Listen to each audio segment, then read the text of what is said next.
to confess, I was part of the Dune is boring team, but Dune 2 is so captivating and exciting that I've been converted into a fan. What's up, everyone? My name is Fantastic Frankie, and I am here to give a full breakdown of my thoughts on Dune 2. And I have a lot to say about it. So if you don't want to be spoiled, now it's time to dip because this episode is full of them. I do have a non-spoiler review in my shorts, so go ahead and run there, save this video for later, and then come back. Now let's talk about this incredible piece of cinema. The introduction does such a great job of acclimating us to the world. The cold open paired with the espionage from the Freemen told me exactly what type of time they were on. This movie takes place immediately after the events of the first one, and they never take their foot off the gas. Starting off with our girl Jessica becoming the Reverend Mother of the Freeman chapter of the Benin Jesuits. Excuse me if I say the names a little bit wrong. I'm new to the lore. When Jessica initially agreed, I didn't think it was that serious. In the first film, we really don't get to see any of the Freemen. Like Paul and his family, I wrongfully wrote them off as these isolated religious zealots. But just like Paul, I found out that was not the case. Jessica becoming the Reverend Mother put her in this unique position to sway an entire nation of people. And not just because of her new position, but also because of that omnipotent baby that she copped during the ceremony. When I say copped, I know she was pregnant beforehand. I'm just referring to the fact that the baby got powers from resisting the water of life in her belly. At least that's how I interpreted it. That's why the old Reverend Mother that Jessica replaced started tripping and was basically like, fuck, this girl is pregnant. Now, I'm still on the fence about the exploration of the Freemen and their role in this entire grand scheme. On one hand, the director made sure to let us know that the Fremen were nothing to fuck with. They had a 100% success rate with every coup that they organized. Like, they were so good, they had these colonizers blaming it on the desert. Those scenes where they were popping out of the sand and then running full speed got me every single time. It was just so ill. I can't get over it. But on the other hand, the Fremen, who were clearly representative of Middle Eastern Muslim Arabs, were quoted as naive, desperate, and quick to trust outsiders with their most sacred rituals. Paul was charismatic, but it got a little crazy. Hear that with the fact that the majority of the Fremen cast were people of color versus Paul and his crew being people of the non-melanated persuasion. And that message of the cautionary tale gets a little convoluted. The optics of this entire race of people being uprooted from their home because of a bombing was abysmal, especially when you consider the current real-life political climate with the genocide occurring in Gaza. I was a little disappointed in myself for pushing past that uncomfortable feeling so that I can continue to enjoy this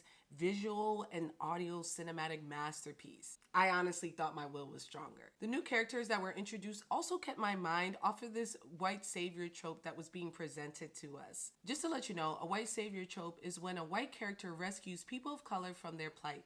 Regardless of Paul's intentions as of this movie, he still fits into that trope. So we're not going to debate whether or not he is that guy. Now, beneath the exterior of the lovable comic relief that was Javier Bardem's character was a religious extremist that could potentially be responsible for ushering the genocide that he was trying to avoid of his people. But those intrusive thoughts about this character are quickly pushed away anytime you see him interact with literally anyone. He was just so enchanting, especially when we saw him as a mentor to Paul. All of those thoughts melted away. Connie was obviously perfect and stole every scene she was in. When I saw her character in Dune Part 1, I was afraid she was going to be relegated to this ethereal, beautiful love interest of Paul that served as his moral compass and his travel guide through the Fremen. This couldn't be further from the case. One of Paul's first interactions with her in this movie is of her brutally murdering a soldier, then extracting the water from his body so that they could use it for the AC. She does nothing but turn up from there. We later get to see her fearlessly shooting a missile launcher at a helicopter, and God, it was so badass. The shot of her face through the scope of her target being the last thing he saw before he got hit. Incredible. And what made that scene even better was that it wasn't there to serve as this like girl boss moment, but as the foundation that she and Paul would build trust upon throughout the movie. The development of their relationship was so organic that when it got to the inevitable kiss scene, I felt like I was eavesdropping. Listen, I am of the mind that there are very few sex scenes that are needed to tell the story, but the post-coital scene of them declaring their love together foreshadowed one of the most heartbreaking moments of the entire film. And despite her devotion to Paul, Chani never lost sight of her motives and who she was. She was in love with that man, but was not lovesick. Speaking of Paul, I loved him, and I also couldn't stand that he was winning. Everything that was sacred to the Fremen, he took and was exceptional at it, including the worm riding, which Chani said was exclusively for her people. Then the next scene, we see him breaking records on the biggest worm they've ever seen, which again is terrible optics considering Timothée Chalamet's race, but I digress. I saw this movie twice, and both times his decisions at the end truly shocked me. Timothée Chalamet played this charismatic, conflicted, self-appointed messiah perfectly. I like him more because of this role. Everything he did to gain the Fremen's trust seemed to be done in earnest, but then most of these scenes would be followed up with a conversation with his mother where he would contradict all of this earnestness, reminding us that he is there to manipulate the people so that he can gain power. Or that he's falling victim to the power. Honestly, it's really hard to tell, and I love that about it. I audibly yelled, "Fuck this guy," when he proposed marriage to Princess Yelena in front of my girl.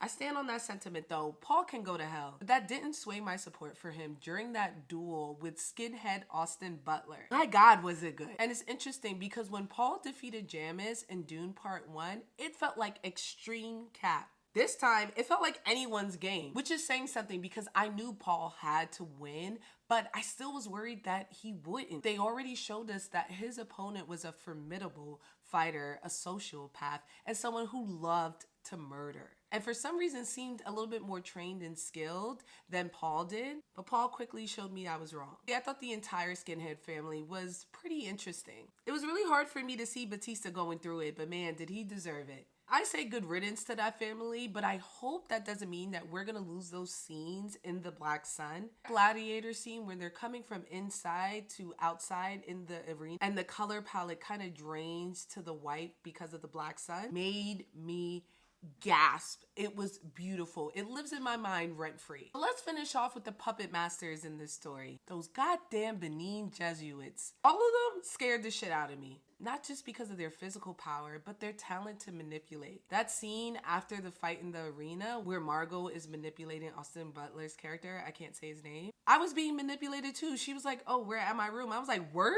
When did we start walking?" She was so enticing. And with the white fireworks, there's no way there wasn't a huge circle jerk in that final screening room amongst everyone who touched that movie. Because cinematically, I couldn't get over it. But these witches are dangerous. Every man in this story is being moved around like a chess piece. And right now, Jessica got them all in check. Now, right now, there are no signs with the Benin, but we gonna see. This movie was intense and overwhelming in the best ways possible. If you told me this runtime was 15 minutes, I would believe you. Because I was transported 20,000 years in the future, and I just joined Paul's cause. Seriously, I did not snap out of it until I saw Chani leaving and I was like, oh yeah, she's right. 2 seconds before that, I was screaming, "War!" with all of the Fremen. Even now, I could just feel Hans Zimmer's music swelling up around me and just seeing Paul up top with his cape flying, looking all cool. I will definitely see this movie in IMAX again. I give it 4.5 out of 5 Frankie Flame. I'm taking off a 0.5 point because